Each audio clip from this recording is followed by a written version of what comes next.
Today's lesson is on just two quick and easy theorems that involve polynomial division. So the first one is the remainder theorem, which states that if a polynomial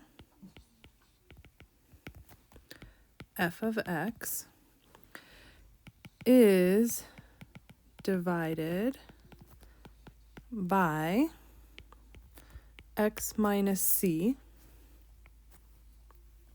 then the remainder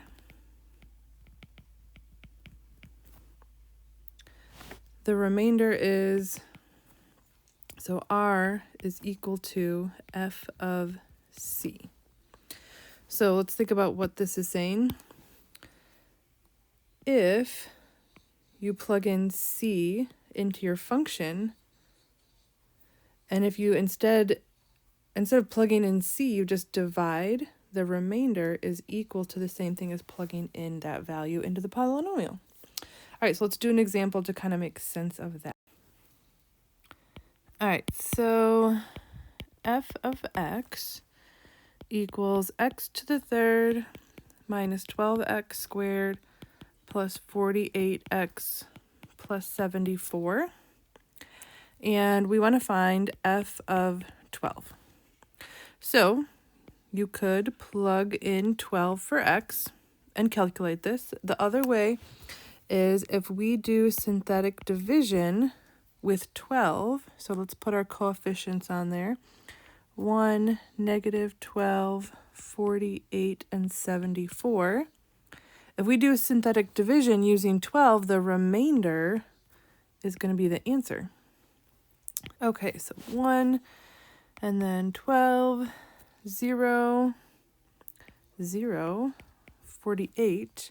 12 times 48 is 576, plus that 74 is 650. So the remainder, when you divide here, is the answer to this. Whoops. 650. F of 12 equals 650 because that's the remainder, and that's the theorem, so it's pretty easy. Okay, and the next theorem is called the factor theorem. So this states a polynomial f of x has a factor x minus c if and only if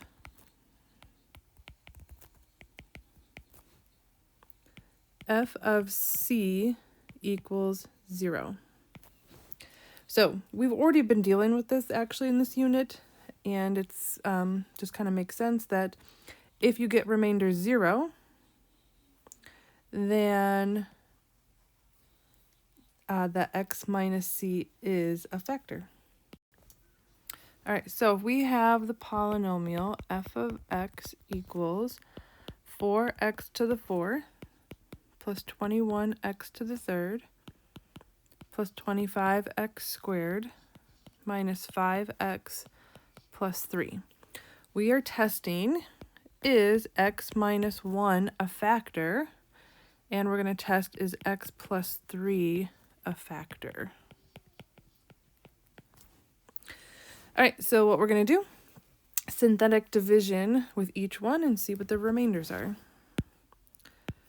So let's do this one first. So looking at 1 and then my coefficients, 4, 21, 25, negative 5, and 3. Okay, 4, and then here I have 4, 25, 25, 50, 50, 45, 45, 48.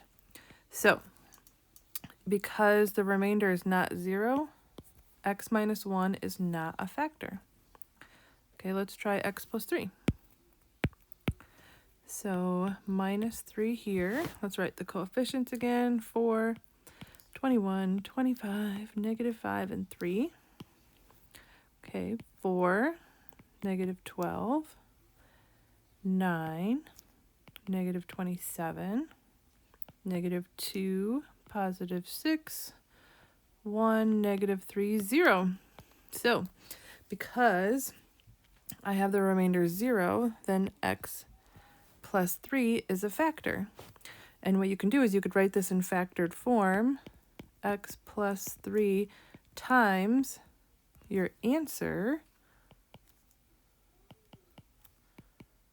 which is 4x to the third plus 9x squared minus 2x plus 1, which then you could always continue, look to see if you can keep factoring what's left over, but for now we're just going to end right there.